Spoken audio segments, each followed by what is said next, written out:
Bom dia, pessoas. Segunda live da maratona, pontos de virada. Já já o Henrique vai estar por aqui. Hoje a gente vai falar sobre um tema muito importante na educação dos filhotes e vamos falar um pouquinho como a gente tem naturalizado, né, o jogo do poder, a violência. Oi, Jana, bom dia! Fica aqui com nós, lindona, saudade de você. Bom dia, Henrique! Oi, bom dia! Tudo bem com você? Eu tô. E você, qual? Eu tô bem. Tá frio aí? Tá um pouquinho, nem tanto. Eu sou calorento. Que bom. Que bom. Bom, mas bora lá, Henrique, para o segundo episódio dessa websérie aí do nosso projeto. Hoje a gente vai conversar, né, pessoal que está aqui ao vivo, para quem ouvir a gravação depois, a gente vai falar um pouco sobre essa questão da naturalização da violência, o jogo de poder, né, que muitas vezes a gente constrói aí na nossa dinâmica familiar e que conversa, né, um pouquinho com aquilo que a gente falou na primeira live, sobre a questão, né, dos papéis de gênero na família, a mãe exausta, né, esse pai infantilizado, e muitas vezes, né, isso influencia na forma que as coisas que acontecem dentro de casa, e a gente tem percebido que às vezes isso é tratado como algo natural, mas que de natural não tem nada, né, Henrique? Então a gente vai falar um pouquinho sobre isso hoje. Bora lá. Sabe quando a gente estava pensando, né, sobre esse tema, a gente fala assim, né, a violência está naturalizada, né, e tal, mas como é que a gente mensura isso, né? Porque quando você fala com algumas pessoas sobre isso, as pessoas falam que não é assim, que é mimimi, que hoje todo mundo é frescurento, que não pode nada, etc e tal. Então a gente conversando começou a pesquisar, né? Como é que a gente prova para essas pessoas que isso é assim? Né? Como é que a gente mostra de fato que existe uma naturalização da violência e que isso é ruim, que isso é perigoso, que isso é nocivo? Então a gente foi atrás de alguns estudos, né? Então, assim, para a gente começar a contextualizar as coisas, né? Tem dois institutos, né? Um chamado Visão Mundial e um Instituto Igarapé, que em 2016 eles fizeram um estudo sobre naturalização da violência com jovens de 8 a 17 anos, né? Então crianças, né? Crianças. E olha só que interessantes são esses números para elucidar o que a gente quer trazer. 85% das crianças, eles relatam conviver em ambientes que tem briga, né? Que tem briga e tem violência, principalmente na escola, né? E quase 65% delas sofrem violência física, seja em casa, seja na escola. Então eles estão num ambiente violento. Sim. Só que quase 70% deles se sentem seguros onde eles estão. Sim. E aí você fica, como assim? Né? Esse já é um dado que mostra que a gente está acostumado, por isso que a gente se sente seguro, porque é o que a gente conhece, nós estamos acostumados num ambiente de violência. Né? Só que assim, ao mesmo tempo, quase 90% dessas crianças dessa pesquisa entendem que é errado você agredir ou violar o corpo de outra pessoa, né? De qualquer maneira. E você também não pode não só violar o corpo delas, mas xingar, gritar. Então é uma violência psicológica, né? Isso já atinge um pouco mais de 80% dessas pessoas. Então a gente entende que isso é ruim, a gente entende que isso é errado, e mesmo assim a gente se considera seguro nesse ambiente que a gente está. Sim. Né? Nós estamos falando de crianças, nós não estamos falando só de adultos, né? Essa pesquisa é sobre crianças. Uma outra pesquisa de 2019 foi publicada na Revista Brasileira de Enfermagem, né? Eles conversaram com 23 homens que estão respondendo criminalmente por violência contra suas companheiras. E conversando com essas pessoas, os pesquisadores entenderam que a violência conjugal para esses homens é vista como natural. Que é natural, assim, todo casal tem isso. que é normal, que se o homem se sente ofendido, é legitimado para ele atacar a mulher. Eles não consideram violência psicológica ou emocional como violência porque não deixa marca no corpo. Então, se não deixa cicatriz, está tudo bem. Isso acontecer. E por isso eles não acham agressões verbais violência, de fato. E aí eu acho que é nesse ponto que vale a pena a gente conversar mais e entender o quanto que isso não é natural. Porque quando a gente vai para o extremo, quando a gente vai olhar esses dados, a gente já rola aquela negação assim. Ah, mas isso não acontece aqui em casa porque aqui não tem agressão física. Mas a violência verbal, a violência emocional, ela também contribui e atrapalha no desenvolvimento, né, das crianças. Quando a gente está falando no nosso objetivo, que é uma construção de uma parentalidade positiva, esse é um tema que a gente precisa olhar, porque vamos lembrar de onde a gente está vindo com essa construção, que a gente está falando dessa mãe que está exausta, dessa mãe que está cansada, que está equilibrando vários papéis ao mesmo tempo, e desse pai infantilizado que não ocupa o seu espaço nessa dinâmica. Quem nunca perdeu a paciência e rolou ali um estresse por causa da toalha molhada no sofá, por aquele copo que está largado ali não sei aonde, aquela meia jogada em casa? Então a gente está falando dessas nuances que vão acontecendo em que em pequenas doses vão impactando no desenvolvimento da molecada, né? Então é nesse lugar que a gente tem que falar, porque é sutil, mas a longo prazo impacta em todo mundo, né? Porque assim, se a gente está num ambiente que é considerado natural ser violento, a forma como a gente aprende a se relacionar é violenta. Não há outra opção, não há outro caminho, não é? Se você é a única coisa que você está confortável que você aprende, né? E não só a rotina estressante que nem você está falando, uma rotina que é nociva, mas voltando tanto no episódio anterior da live, quanto nos episódios do podcast, do Fogo na Calcinha que a gente fez da temporada, é como o machismo estrutural ensina a gente a resolver coisas com violência.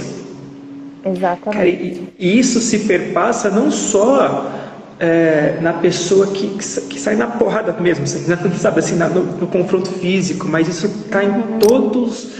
assim, praticamente em todas as formas de relacionamento, da forma como a gente fala, da forma como a gente olha, a forma como a gente pensa o outro, que é se a gente aceita ou não, enfim, esse modelo a gente vai falar um pouquinho mais para frente, mas isso está assim, perpassando todo mundo. Exatamente. E você falou uma coisa que é interessante também, que a gente está falando, né? Como a coisa é sutil e está em todo mundo, né? Porque você falou assim, na minha casa não tem isso, né? Eu não bato no meu filho, não sei o quê.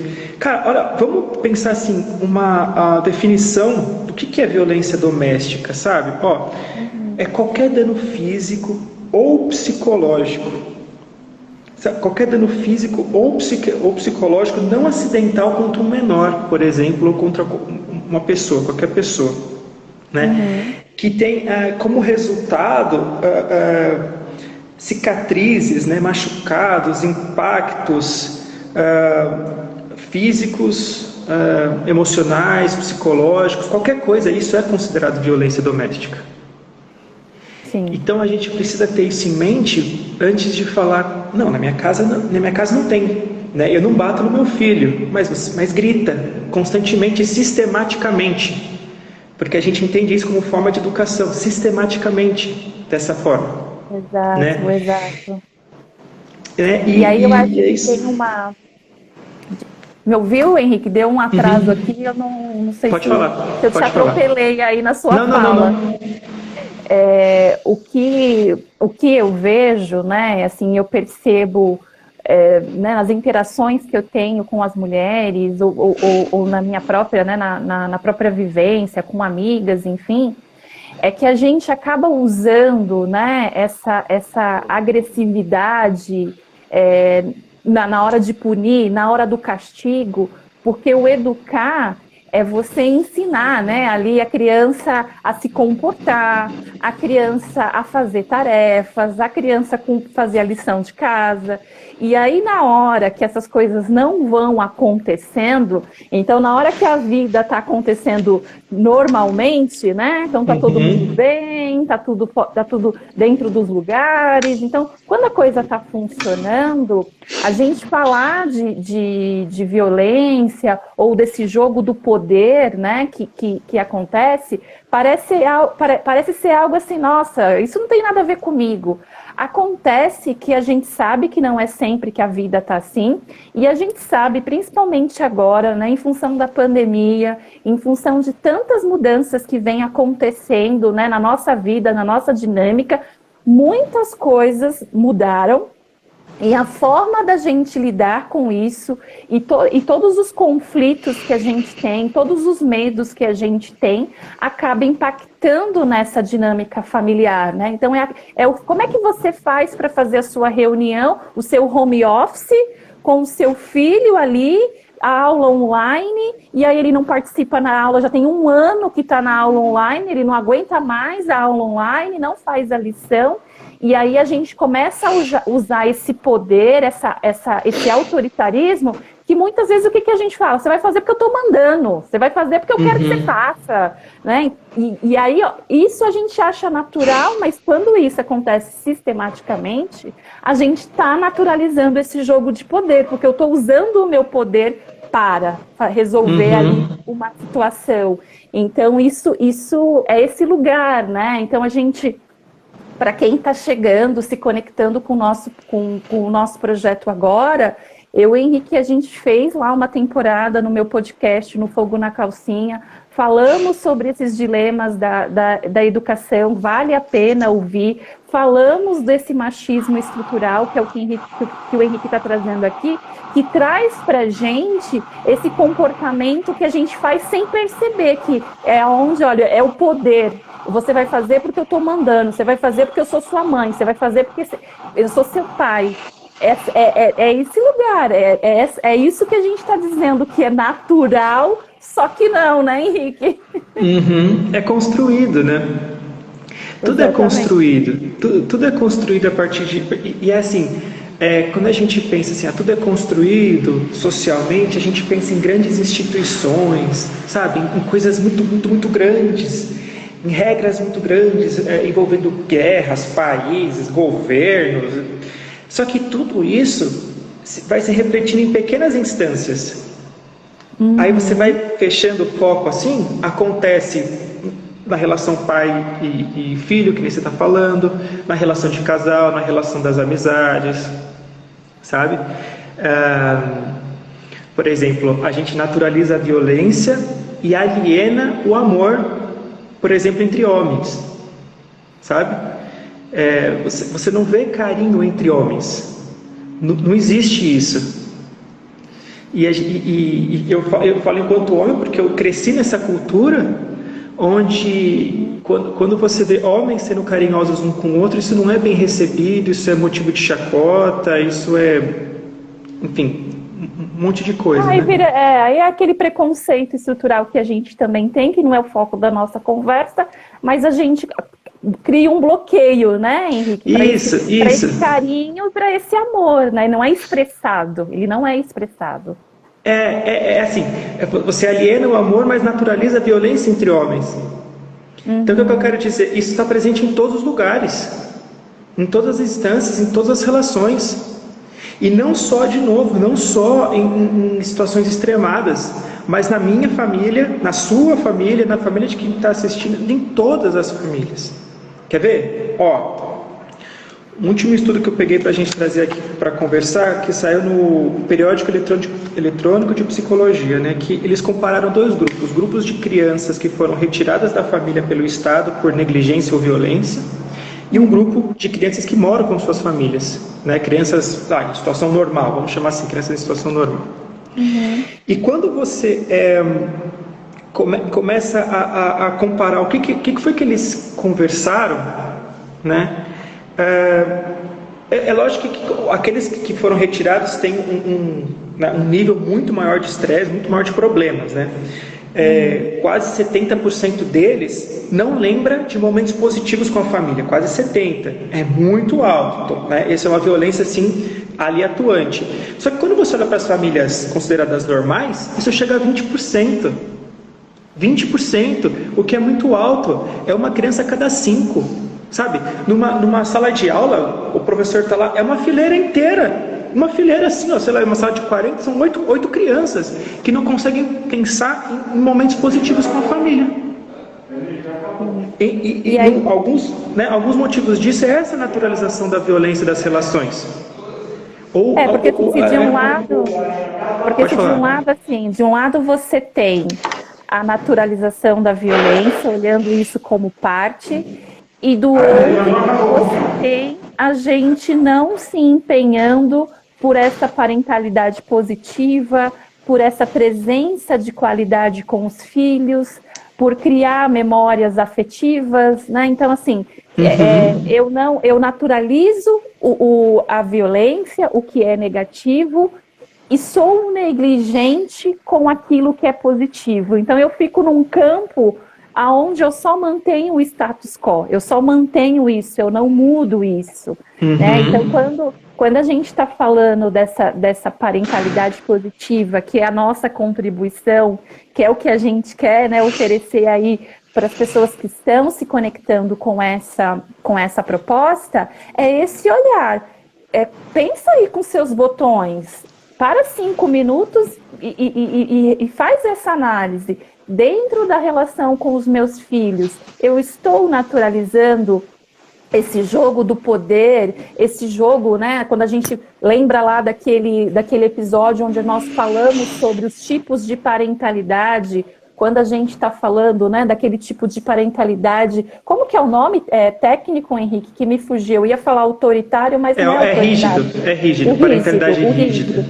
Quando a gente vai falar do excesso dessa parentalidade rígida, levar para esse lugar dessa naturalização da violência e do poder é muito comum. Então, assim, faz essa análise. Será que você, principalmente num contexto onde está todo mundo fora da zona de conforto, nesse momento de pandemia, às vezes a fonte de renda da família está menor, a família está com vários medos e várias inseguranças, isso pode potencializar. E como é que está isso? E como que você neutraliza isso?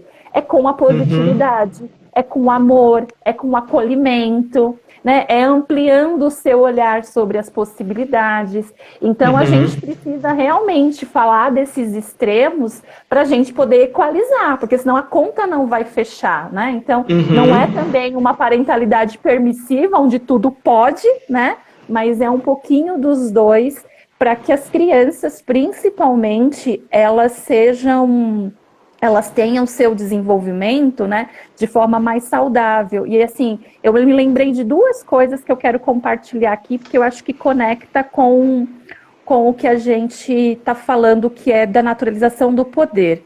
Eu já tive uma experiência com um dos meus filhos, quando eles estavam ainda na educação infantil.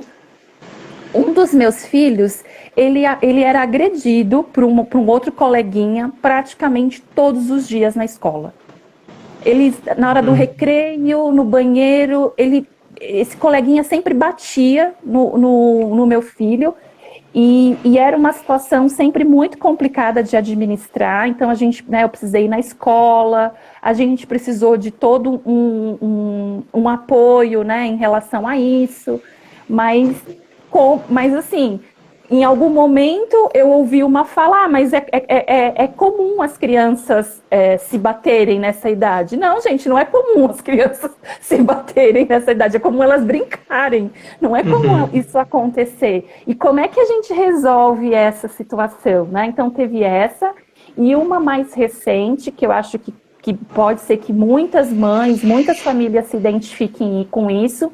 Eu participei de uma reunião da escola do meu filho na semana, no máximo há 2 semanas, e uma professora fez um depoimento que mexeu demais comigo, sabe, Henrique? Mexeu demais, porque ela estava compartilhando a exaustão dela em relação à aula online, e o quanto que ela tem se empenhado sobre a dinâmica, a didática, para poder atrair os adolescentes, né? Uma professora do ensino médio, os meus filhos estão no ensino médio, e ela falando o quanto que os adolescentes estão exaustos e agressivos em qualquer tratativa em relação à atividade escolar, à presença na aula online. Então, assim, não é agressivo no sentido, né, de exaustão, de cansaço. Então, se professora, não aguento mais, não quero fazer, não vou fazer. Então, assim, delargando tudo... E essa agressividade, assim, de não fazer, não vou fazer porque não quero fazer, não aguento mais, e a gente conversando ali naquele grupo de pais, quais serão os impactos que a gente vai ter nos adolescentes e nas crianças por essa lacuna que a gente está tendo em relação à forma de interagir e de construir os seus relacionamentos, porque a gente não sabe como é que está dentro de casa e a gente vai trazendo toda essa exaustão, essa ansiedade, muitas vezes ela é demonstrada com agressividade, né? Sim, você... Olha, é muito interessante. Esse era um assunto que eu nem ia trazer hoje, ou sugerir para a gente conversar hoje, mas eu vou comentar que a gente pode fazer sobre isso tipo, uma outra hora bem detalhada, sabe? Claro. A exaustão que você comentou tal, ela gera na gente uma reação de raiva, sabe? A gente está agressivo, a gente está raivoso. E o que é a raiva? Todo mundo sente raiva, mas o que é a raiva? Né? O que é a raiva? E bem por cima, a raiva ela vem de uma necessidade sua que não foi atendida, tá? Então eu tenho uma necessidade, mesmo que você não saiba qual necessidade é essa, não é esse o assunto, mas você tem uma necessidade que não está sendo atendida e você precisa que ela seja atendida. Quando ela não é atendida, é um mecanismo meio que um mecanismo de defesa, sabe? É o corpo gritando. É uma expressão trágica, a raiva, a agressividade é uma expressão trágica de uma necessidade não atendida. Tá? Quem falou isso foi o Marshall, que é o criador da comunicação não violenta. E além de uma necessidade não atendida, o que conversa com isso é um senso de injustiça. Então, quando a gente se sente injustiçado, tanto pela gente quanto às vezes pelo outro, né? Você, por empatia, se sente uma injustiça por alguma coisa que o outro está sofrendo, uma das reações é a raiva. Isso é natural, todo mundo funciona assim. Tem um experimento que tem dois macacos, assim, que tem, sei lá, apertar um botão. Quando um aperta, ganha uma banana, quando o outro aperta, ele ganha um pepino. Na primeira, tudo bem. Aí vai fazendo assim, o macaco do pepino começa a olhar para o outro e fala, o que é isso, cara? Sabe assim, eu tenho a necessidade de comer coisas gostosas, e como é que eu estou recebendo menos que o outro? E ele começa a apresentar comportamentos agressivos, né? Então, dentro de casa, agora trazendo essa ideia para dentro de casa, que você falou, por exemplo, do estresse, né? A gente falou sobre carga mental, né? Sobre as estruturas que são desiguais, né? De homens e mulheres dentro de casa. Aquela mulher que está estafada, exausta, ela não está tendo uma necessidade atendida, ou várias necessidades X, Y, Z atendidas. A reação natural é que ela grite para que aquilo aconteça. E o senso de injustiça, né? O adolescente que está agressivo... De justiça. Aqui em casa rola um Liga da Justiça, nem te conto. Né? E assim, o adolescente que está agressivo, que está cansado, ele tem uma necessidade, que a gente vai falar um pouco mais para frente aqui, de individuação, a gente vai retomar esse termo, mas ele tem necessidades que precisam ser atendidas dentro daquela faixa etária, daquela fase do desenvolvimento psicológico dele, que não estão sendo atendidas. E é natural que aconteça isso. Uma criança que tem uma necessidade de acolhimento, por exemplo, e que na criação dela não está sendo atendida, uma das reações possíveis é agressão, porque ela está gritando, olha para mim. Sim. Entende? Sim. Então, olha, né, isso está muito presente porque nós não estamos sabendo lidar com essa dinâmica. entre necessidade, entre a interação com o outro, a necessidade do outro, a minha necessidade, como é que essa interação está se dando, como é que isso está se dando no cotidiano? Sim. E aí, só fazer uma pausa, porque... eu não estou conseguindo ler. Alguém colocou... gente, esse meu bozão é demais. O que ele colocou aqui? Não estou conseguindo ler. Meu Deus, espera lá. Volta aqui. Sumiu. Eu não estou conseguindo ver. Mozão, se você quiser colocar de novo. Era um comentário, eu não estou conseguindo voltar para poder ler. Porque eu acho que tem aí algumas coisas, né, que a gente precisa olhar, e nem sempre a gente consegue ter esse discernimento e essa pausa, né, Henrique, que é para olhar para essa necessidade, porque dentro desse caso que eu relatei para você, dessa situação com um dos meus filhos, quando ele estava na educação infantil, a gente fez um trabalho, né, de várias formas, assim, a escola, né, os pais da criança, e é triste o que eu vou contar do desfecho da história, mas a situação só parou quando meu filho revidou com violência. A situação só parou no dia que meu filho apanhou e revidou com tapa também. E aí foi o que resolveu. E isso me deixou muito triste. Eu não fiquei feliz, porque a gente acredita, a gente trabalha, né, pelo diálogo, pela conversa, a gente tentou de várias formas, mas no final o que resolveu a situação, né, entre aspas, foi isso, e não aconteceu mais essa forma de se relacionar dessas duas crianças, né? Então eu acho que isso é um ponto que na ocasião, assim, eu fiquei bastante mexida, sabe, Henrique? Porque falei, cara, não acredito que o final dessa história foi resolvido com aquilo que eu falo, que é o que eu não quero, da forma que seja resolvidas as coisas na vida, né? Não é a educação que eu quero dar para os meus filhos. Então, isso foi uma questão que eu tive que trabalhar, e em mim também, né? Para realmente tirar um aprendizado disso e a gente olhar, né, para essa necessidade. Qual que é a necessidade? Qual que é o grito de socorro que essa criança está dando, né? E que eu acho que é esse o olhar que a gente precisa ter. O que essa criança está querendo dizer da forma que é, porque ela não tem, né, toda a articulação de argumento, ela muitas vezes nem consegue olhar para essa necessidade, nem a gente perceber, quem dirá uma criança que está em desenvolvimento, né? Então, é importante que a gente entenda esse funcionamento do desenvolvimento, né? E você falou uma coisa que eu vou tentar articular o que você falou, trazer para o nosso cotidiano. Você falou assim, só se resolveu, né? A coisa se resolveu assim.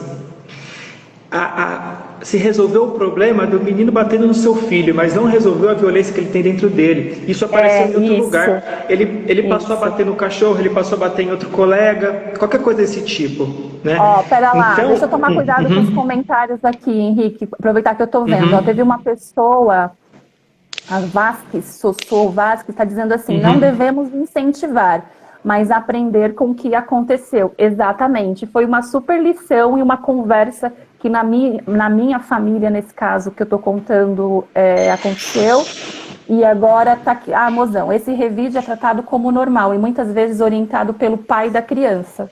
É um fato. Sim. Machismo estrutural é um modelo.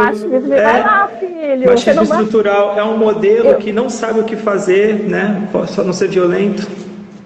Né? Eu já ouvi, Henrique, em algumas situações, se apanhar na rua, quando chegar em casa vai apanhar de novo. Tem fala nessa linha, né? Então a gente precisa tomar cuidado, porque é o machismo estrutural, infelizmente. Sim, infelizmente, né? E assim, o caso do seu filho com esse menino, né? Que a raiva dele não foi resolvida dentro dele, a necessidade dele não foi resolvida. Agora, imagine dentro da nossa própria casa, quando o nosso filho emite um comportamento agressivo e violento e a gente bate nele para poder resolver, por exemplo, ou cessa esse canal de comunicação, porque ele está tentando se comunicar. A gente cessa esse canal de comunicação e a gente fala, olha, ele parou, nunca mais fez isso.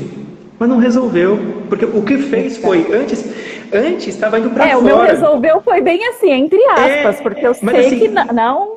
Exato, mas assim, antes isso estava indo para fora, agora isso está acumulado dentro dele. Sim. E isso não some. Isso vai estourar em algum lugar. A violência, uma coisa muito interessante da violência. A violência sofrida gera problemas para a pessoa que não necessariamente vai aparecer naquele momento. Não tem padrão. O resultado disso pode aparecer na hora, uma semana depois, um mês depois, um ano depois, 20 anos depois, 30 anos depois. Essa criança num relacionamento, essa raiva aparece por algum motivo. Estava no inconsciente dela, alguma coisa traz isso de volta, ele faz uma besteira. Sim, e aí entendeu? Eu acho que tem coisas, né, Henrique, aqui a gente vai focar na raiva, porque é ela que vai contribuir, né, para essa questão da agressividade e da naturalização desse poder, que é o foco aqui do papo de hoje. Mas para qualquer emoção, a gente precisa reconhecer essa emoção, a gente precisa tratar essa emoção, e às vezes a gente fica, me fugiu a palavra agora, mas não pode sentir raiva, né? Você fica colocando panos quentes nessa emoção, não olhando para isso, e isso só vai virando uma bola de neve, e depois isso vai interferir e vai se tornar aquelas bombas relógio que às vezes a gente nem sabe de onde vem, porque na hora que essa raiva às vezes explode por uma coisa tão pequena que você fala assim, não entendi tanta raiva por algo tão pequeno, mas é porque é uma raiva que está ali guardada há muito tempo. Então ela explode em alguns momentos, mas em outros momentos ela vai ficando de forma sutil nessas coisas que a gente vai naturalizando, nessas coisas que a gente vai entendendo como normal e que de normal não tem nada, né? Não tem nada, Eu acho que tem um outro comentário da Janaína. Esses episódios machistas são tão comuns ainda. Lembro de várias falas da minha mãe dizendo que não era pra gente apanhar na rua. Se alguém bater em você, se defenda. Isso sempre foi um incômodo para mim. Que conversa com o que eu relatei aqui, que eu já ouvi isso, né? Que apanhar. O dela ainda tem uma questão assim do se defenda, né? Eu já ouvi assim algumas trocas de conversa sobre se apanhar na rua, quando chegar aqui, se não bater, quando chegar aqui vai apanhar de novo. E a gente vai incentivando esse comportamento e não aprendendo com ele, né? Que é o que uma outra pessoa colocou aqui num comentário. Eu vou pegar isso que você falou e eu vou dar um passinho. Talvez a palavra que você estivesse procurando era legitimar. A gente não legitima alguns sentimentos. A gente não legitima a existência de algumas coisas, assim como nós não legitimamos a existência de algumas pessoas, de algumas opções, de algumas escolhas e tal. Agora, eu gostaria que a gente pensasse um pouco, já que a gente falou que a violência é naturalizada e está todo mundo de acordo, a gente mostrou isso, né? Mas eu gostaria de pegar dois elementos que fazem parte dessa naturalização de violência no modelo de como a gente se comunica, no modelo de como a gente se relaciona, tá? Então, vamos pensar assim, um dos problemas que faz surgir a violência nas relações é um sistema chamado sistema ganha e perde. Tá? O que isso quer dizer? Que quando tem um conflito, algum problema com alguém, a gente se articula de uma forma que um tem que ser ganhador e o outro tem que ser perdedor, porque senão a coisa não se resolve de outra forma. E esse é um problema, sabe? Porque assim, existem muitos pontos de vista sobre a mesma coisa, certo? E a gente está tão autocentrado no sentido de elencar o que é legítimo e o que não é, que o meu fica sempre certo e o outro fica sempre errado. Então, para eu me perpetuar, eu preciso ganhar e o outro precisa perder. A gente não tem essa ideia de que não precisa ser um ganhar e o outro perder, pode ser ganhar e ganhar. Nós não vivemos nesse modelo. Então, quando não precisa ser eu ou você, né? Pode ser nós, né? Isso pode ser, e isso é uma das ferramentas que a gente vai falar um pouco mais para frente, mas isso acontece na relação com os filhos quando tem qualquer problema, né? A gente está tão automático que o pai e a mãe pensam assim, nesse confronto que a gente está tendo, você não vai passar por cima de mim, eu vou ganhar e você vai perder. Eu não estou considerando o seu ponto de vista, somente o meu. Então eu preciso ganhar e você precisa perder. Porque é um pensamento binário. Esse é o outro ponto. A gente vive muito em pensamento binário, que existem coisas certas e existem coisas erradas. E vivendo dessa forma, a gente não legitima sentimentos das crianças. Então, é muito feio sentir raiva. Você não tem que ficar agressivo, você não tem que isso, não tem que aquilo. A gente não legitima. Você, como mulher, pode falar muito mais do que eu, porque crescendo, isso é muito pior nas meninas.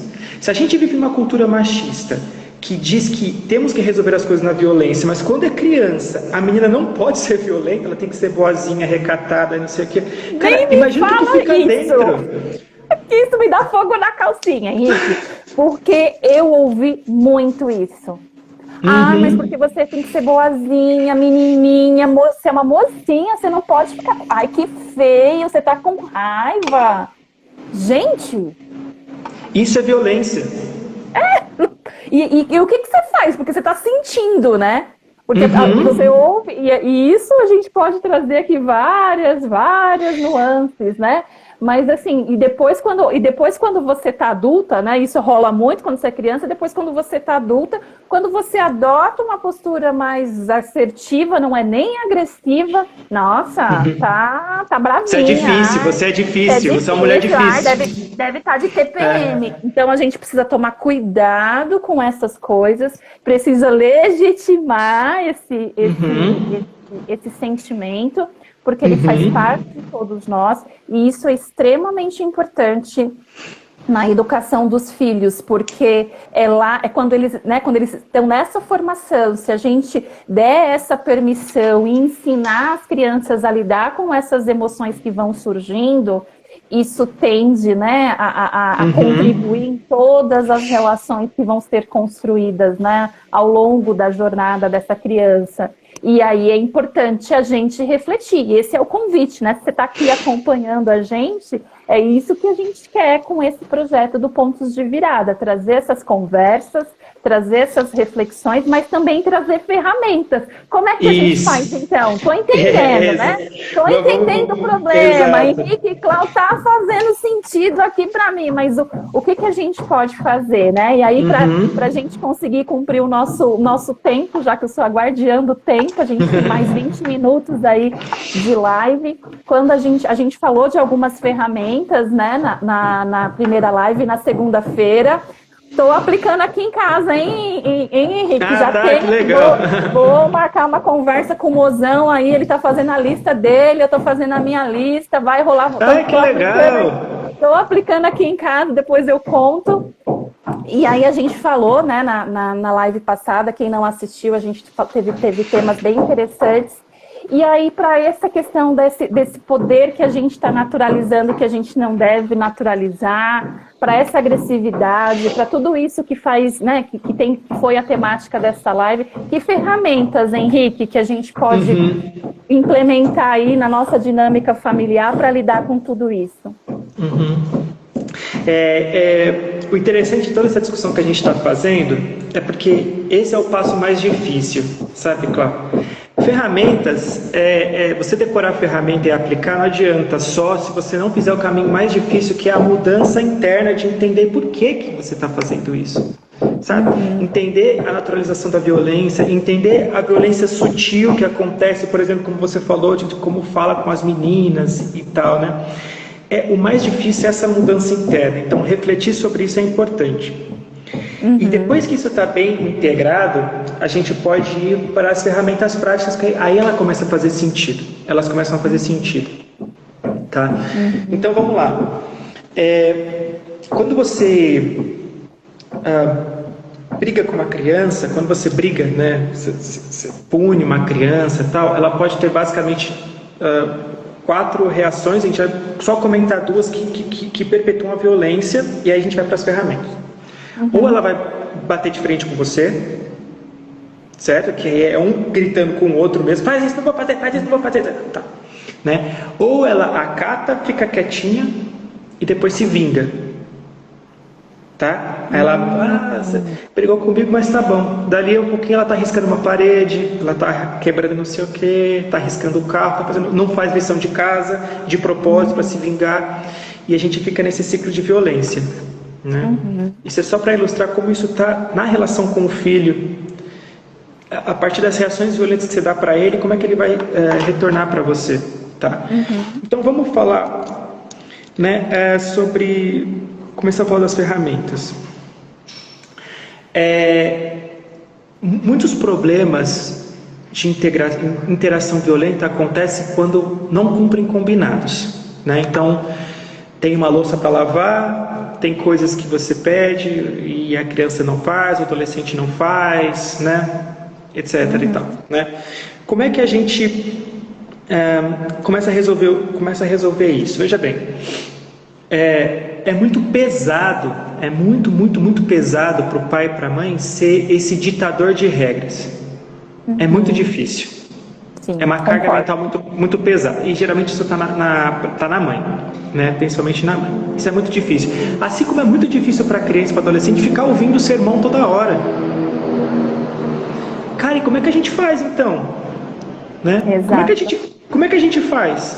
Né? Então, para deixar de ter uma relação assim, de cima para baixo, a gente vai tentar construir uma relação mais horizontalizada. A primeira coisa é construir acordos, não impor acordos, mas construir acordos dentro da rotina da casa, para que isso não dê problema lá na frente. Isso pode ser com lição de casa, com tarefas domésticas, com relação entre as pessoas, qualquer coisa. Entende a ideia para poder aplicar, tá?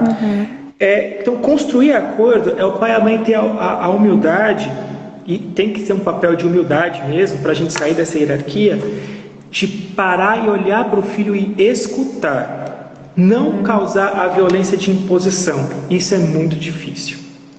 Isso é muito difícil. Esse é o caminho mais difícil.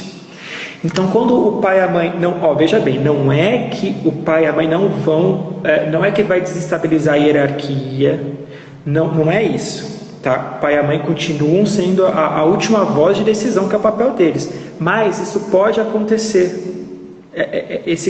Essa horizontalidade de decidir as coisas. Então, construir acordo com os filhos, ouvindo cara, o que você acha que a gente pode fazer para melhorar tal coisa? Nós estamos tendo um problema com a louça, certo? Nós estamos tendo um problema. Você concorda com isso? Como é que a gente vai construir uma solução? E escuta, fecha a boca e escuta. Essa é a primeira ferramenta. Só tá? esse fechar a boca já é um puta desafio. Pra mim é. Sim. Agora, por que é difícil fechar a boca? Por que é difícil fechar a boca? Vamos pensar assim, ó. Você sabe quando você está assistindo futebol e tá lá rolando o jogo e tem sempre um comentarista que fala: ô Galvão, fulano de tal, não sei o que lá. Né? Fulano de tal, não sei o que lá. Todo mundo tem um comentarista interno. Tá? Tenta identificar o seu comentarista interno. Como é que ele age? Quando você está escutando outra pessoa, ao invés de você escutar empaticamente, que é realmente ficar quieto e entender o que o outro está falando, esse comentarista está buzinando. Mas isso aí está errado. Isso não vai dar certo. Mas assim eu não quero. Essa pessoa está fazendo tudo completamente errado para me agredir. Tem sempre, sabe o diabinho que fica aqui assim? Na sua orelha? Identifique esse comentarista interno e faz assim, sabe? Tira o diabinho daqui. Cartão vermelho para você. Se você não fizer isso, você não consegue construir essa ponte para construir um acordo consensual junto com o filho. Tá? Não dá. Tá? Então, beleza, a gente falou dessas 2 ferramentas. Uma outra ferramenta que a gente pode usar dentro da construção desses acordos é uma coisa chamada escolhas limitadas, certo? Então, assim, quando você chega e fala assim: precisa ser lavada a louça, né? Quando você chega e fala assim, filho, você não quer lavar a louça? Não. Não quero lavar a louça. Isso pode acontecer. Opa! Ou você fala assim, você vai lavar a louça agora, você vai lavar a louça agora. Também é um problema. A escolha limitada é você chegar assim para a pessoa, chegar assim para o filho, olha, a louça tem que ser lavada e nosso acordo é que você que vai lavar a louça, certo? Você pode fazer isso antes do desenho ou depois do desenho. Você escolhe. Essas são as suas escolhas. Eu não quero lavar a louça hoje. Não lavar a louça não é uma opção. Eu entendo que você não queira lavar a louça, que é muito chato lavar a louça. Eu mesmo não gosto de lavar a louça. E ao mesmo tempo a louça tem que ser lavada.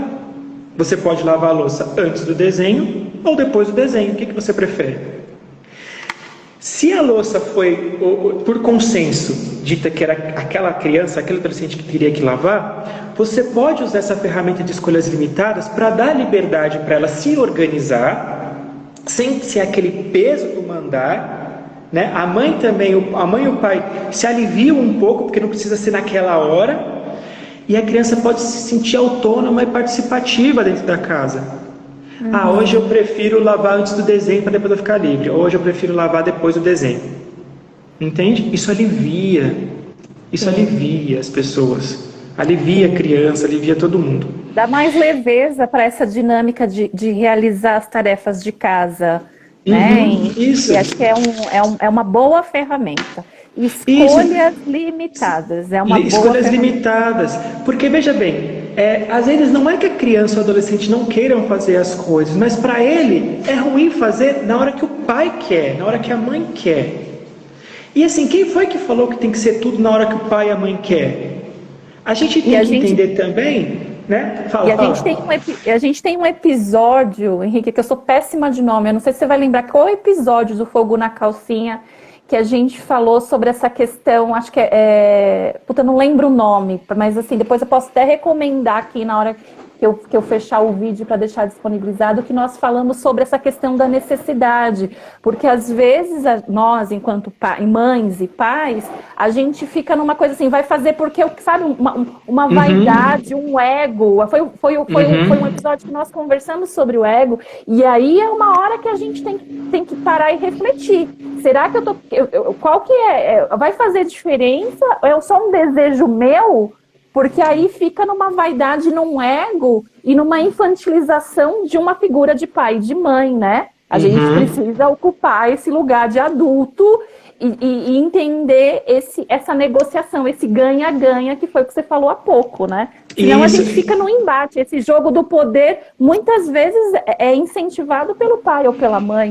Isso, eu acho que é o segundo que a gente fala sobre CNV, eu acho que chama Seu Filho ou Seu Ego, uma coisa assim é o nome do episódio, se eu não me engano. Seu Filho ou Seu Ego, gente, vale muito a pena ouvir esse episódio, vai lá, tem link na minha bio, tá no Spotify, tá em várias plataformas aí de podcast, o nome do episódio é esse, Seu Filho ou Seu Ego, super recomendo, uma conversa muito boa para ampliar sobre o que a gente está falando aqui nessa live.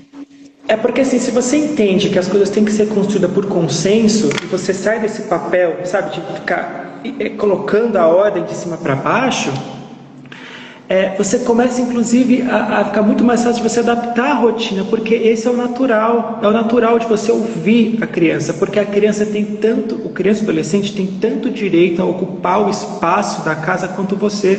Não é porque você paga, não é porque você é pai, não é porque você é mãe, que você tem mais direito ao espaço que ele. Ele vive ali. Então ele pode participar da construção da rotina da casa. E assim, é um consenso, é o que é possível e bom para todo mundo. Para todo mundo. Inclusive para a criancinha de 3 anos. O meu filho, sabe que é um problema com criança muito pequena? As pessoas acham que não tem que adaptar a casa para o bebê. E quando ele começa a andar e mexer nas coisas, a pessoa quer deixar a porcelana na altura dele. E aí se ele vai pegar, a pessoa vai, às vezes bate e briga com a criança, porque ele tem que aprender que não pode fazer o que ele quiser. Cara, não tem como ele aprender isso. Ele não tem essa noção. Não tem essa noção. por respeito a ele, eu preciso adaptar a casa para ele. Eu preciso adaptar a realidade para ele, assim como eu tenho que adaptar constantemente a casa, conforme as coisas forem mudando, porque as fases vão mudando, as pessoas vão mudando, e esse diálogo de igualdade vai permitir uma construção de um espaço Exatamente, assim. exatamente. Não é? O que eu vejo, né, Henrique, esse tema, assim, cara, esse projeto junto, desde quando a gente foi fazer a temporada no Fogo na Calcinha, para mim, assim, é desejo de alma, porque, assim, gente, sou mãe, 3 filhos, trabalhando, exausta, e, assim, quantas ferramentas simples a gente pode implementar para facilitar para a gente e para a gente poder exercer essa parentalidade mais positiva com a molecada. Então, assim, eu brinquei, gravando com o Henrique, eu brinquei, eu devia ter te conhecido antes, Henrique. Se eu tivesse te conhecido há uns 15 anos atrás, a coisa tinha sido mais fácil. Então, assim, a gente precisa implementar essas ferramentas. São coisas simples e que fazem muita diferença. E eu me lembro, assim, eu acho que eu fiz até um post que, se não saiu, vai sair. Acho que hoje é quinta, vai sair hoje um TBT do meu intercâmbio. E como foi para mim surpreendente no dia que eu chamei meus filhos para compartilhar com eles o que eu queria fazer. E como a gente podia encontrar a melhor forma de fazer isso juntos. A gente se surpreende muito quando a gente leva um desafio, uma situação para os filhos contribuírem. A gente pode se surpreender bastante com o que vem deles, né? Para quem já tem filho crescidos como eu, do que aí a gente fica ocupando a nossa cabeça, porque vai acontecer isso, que vai fazer aquilo, eles não vão isso, eles não vão aquilo. Gente, conversa. Teve até, acho que foi a Sossô que colocou aqui, diálogo com os filhos é Sempre fundamental. Não cria barreira, cria ponte. Para de achar de acreditar nessa dinâmica de relação de pais e filhos, mães e filhos, aonde o pai e mãe é detentor do poder, sabe tudo, e os filhos não sabem nada. A época é outra, as crianças têm acesso a muita coisa, elas articulam os pensamentos delas de uma forma que às vezes a gente se surpreende tanto positivamente e às vezes nem tanto. Por isso que é importante a conversa, para ver como é que essa criança está construindo o pensamento dela, né? Isso. E assim, quando você tem isso, você começa a entender a necessidade do outro, não considerar somente a sua. A sua é legítima, assim como a do outro. Agora, assim, se você consegue ver a sua necessidade, ver a necessidade do outro, a chance de ter ataques de raiva, de agressão, cai muito. Porque você dá um jeito de atender a sua e a dele, não só a sua. Porque se você só atende a sua, aqui vai vir agressão. Se você só atende a dele, aqui vai vir agressão. Certo? Então, essa a ideia que a gente está falando, né? Uma outra ferramenta é um negócio chamado tempo de treinamento. Parece muito bobo, mas não é. Quando a gente fala na construção de uma rotina, na construção das coisas, a gente tem que entender que para a gente é tudo muito natural, porque a gente já passou pelas fases da vida, a gente já aprendeu habilidades. E a criança e o adolescente, não. Não, sabe? Sim. Então, por exemplo, você fala para a criança, estou com lavar a louça na cabeça, né? Mas assim, o adolescente e a criança vai lavar a louça e lava de um jeito, entre aspas, errado. Eu vou pedir para os meus filhos fazerem um depoimento sobre esse negócio de lavar a louça, gente. Isso rola várias conversas aqui em casa, lavar a louça. É assim, você ensinou a você lavar a louça? Né? Você... Tá aí, Cláudio? Tá, né? Ai, tá travando aqui, Henrique. Não tô te ouvindo. Oi. Voltou. Tá me ouvindo? Voltou. Tá. Tô te ouvindo agora. Bora lá. Que eu digo assim, a gente enquanto pai, enquanto mãe, a gente está ensinando as habilidades necessárias para os filhos fazerem o que eles precisam fazer? Ensinou a lavar louça? Ensinou a conversar? Ensinou a se colocar? Ensinou a fazer qualquer coisa? Porque assim, se você não ensina, a criança tenta fazer, não sabe fazer, faz errado, e você briga, a autoestima dela vai lá embaixo. Ela acha que ela não é boa o suficiente porque porque ela não é boa o suficiente. Ela não consegue fazer a ligação de que ela não sabe fazer porque ela não aprendeu. Ela não consegue fazer essa ligação. Ela só vai achar que ela não consegue fazer porque ela é uma criança ruim, ela é uma pessoa ruim. Então o tempo de treinamento ele é muito importante constantemente. Se você está ensinando o seu filho a se comunicar melhor, criancinha pequena agora, você precisa modelar isso o tempo inteiro. Então se ele fala de forma agressiva ou mente, ou fala de qualquer coisa, sabe assim, se manifesta de forma que você não acha considerar boa, você precisa parar com ele e falar assim, olha, aqui a gente pode comunicar isso que você precisa dessa forma. É assim, assim, assim. Olha como é que eu faço. Assim, assim, assim. E dá essa chance, porque isso empodera a criança ou adolescente, isso empodera ele, isso dá um senso de capacidade, e isso faz toda a diferença quando for adulto. E a gente não leva isso em consideração. A gente acha que já sabe, pronto, acabou, como se fosse mini adulto, nasce pronto, mini adulto, vai para a vida e pronto. E não é assim. Não é assim que funciona, certo? E aí, Henrique, eu acho que assim, a gente tem assim, 2 minutos, se a gente for considerar que a gente vai terminar essa live em 1 hora, tá? Ai, meu Deus, nós vamos ter que... E aí, eu quero reforçar assim, e compartilhar algo nessa minha jornada, né, de mãe aí há mais de 20 anos, olha que profissão, Jesus, com muitos aprendizados, é da gente implementar, olhar, não usar chicotinho, porque tem hora que você tem, né, assim, eu estava conversando esses dias, eu não me lembro com que maravilhosa que está conectada comigo, e ela falou assim, mas na teoria é tudo lindo, na prática não é bem assim. Na prática não é bem assim. Na prática é diferente. E a gente precisa continuar, precisa aprender, precisa olhar. Tentei, não funcionou. O que eu posso me dar conta de que é meu nesse processo para eu aprender e da próxima vez ser melhor, né? Então, assim, são diversas tentativas e erros e a gente precisa continuar, né? Tentando, porque a gente está falando de pessoas que, vamos combinar, que são pessoas preciosas na nossa vida, que são os nossos filhos, né, Henrique? Então é tentar de novo, né? Então faz treinamento sim, ensina de novo, né? Quando não funcionar, que pena que não funcionou, vamos tentar de novo. Como é que a gente pode fazer o novo combinado a partir disso? Né? É paciência e confiar no processo. Paciência e confia, sabe? Assim, se é isso que o seu coração está mandando fazer, tenha paciência e confia que o negócio funciona. Funciona, e vem com a gente no pontos de virada, né, Henrique? Vem com a gente. Vem conversar, que vai ficar mais fácil. Eu sei que a gente tem pouco tempo, mas eu queria muito falar sobre 2 pontos. Então eu vou falar bem rapidinho, tá? Quando você cria consensos, cria combinados, né, junto com a criança, junto com o adolescente, você treina, você faz tudo isso e tal, o interessante é você criar um negócio chamado quadro de rotinas, que é literalmente escrever o que tem que fazer, quem vai fazer o que, quando vai fazer. Quando é criança dá para fazer isso? Dá também. Você pode, por exemplo, fazer a criança... por exemplo, a rotina de dormir. O que precisa para fazer para ir dormir? Põe o pijaminha, escova o dente, vai para a cama, pega o livrinho para dormir. Tira a foto da criança fazendo isso. Tira a foto e coloca no quadrinho assim, ó. Filho, você prefere escovar os dentes ou tomar banho primeiro?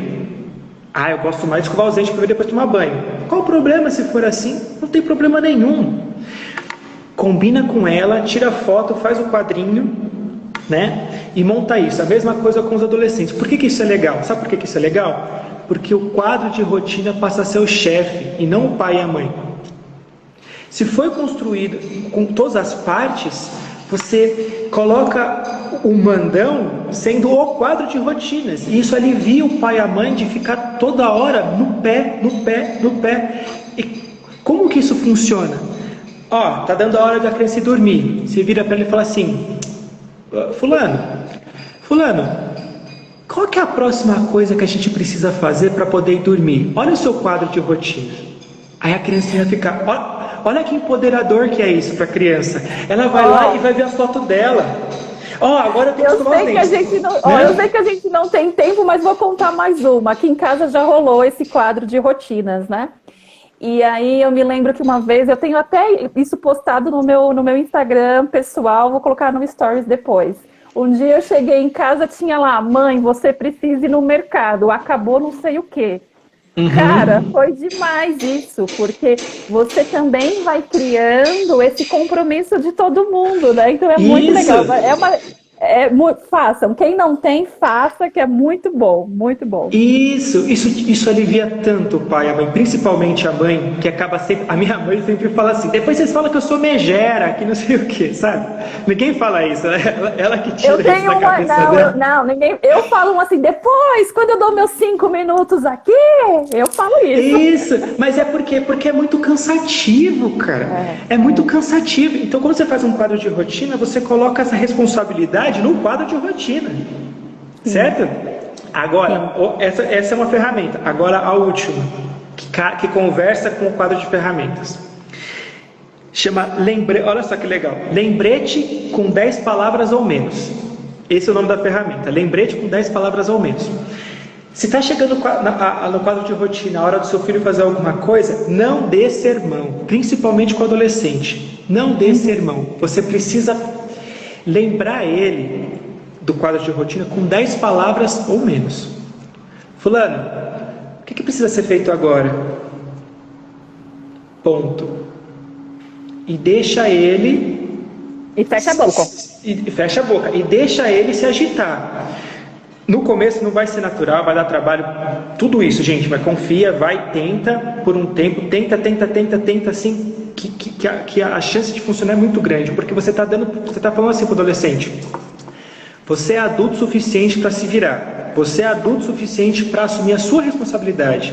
E o adolescente está passando por esse processo de individuação, que ele está se descobrindo, ele está se criando, ele está se responsabilizando pela vida, sabe? É um processo devagar e que ele está construindo, que é muito difícil às vezes para ele, né? Principalmente em pandemia, quando que ele vai fazer isso? Não tem oportunidade de fazer. Então, esse quadro de rotinas e essa ferramenta é muito legal para ele começar a raciocinar qual é o meu papel. Exato. Né? O que eu vou fazer? Para a criança, funciona como? Esse lembrete não é só para quadro de rotina, é para qualquer coisa. Você sabe quando a criança está mexendo na tomada? Tá lá, tá mexendo na tomada? Você pega a criança e fala: já falei 10 vezes para você não mexer na tomada, isso não pode, e você dá um sermão na criança, ela não está escutando.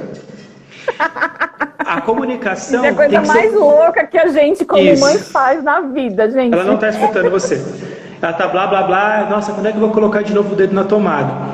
Você tem que falar assim, você tem que pegar ela e falar: brinca aqui, acabou, brinca aqui, né? Ou o adolescente jogando muito videogame, tá na hora de jantar, sabe? Fulano, qual é o nosso acordo? Fulano, olha só, vamos articular a ferramenta. Escolhas limitadas. Escolhas limitadas, Olha só. Fulano, hora do jantar, você quer desligar o videogame ou eu desligo? E deixa ele, volta daqui 2 minutos. Sabe assim? Voltou, tá jogando, você vai e desliga.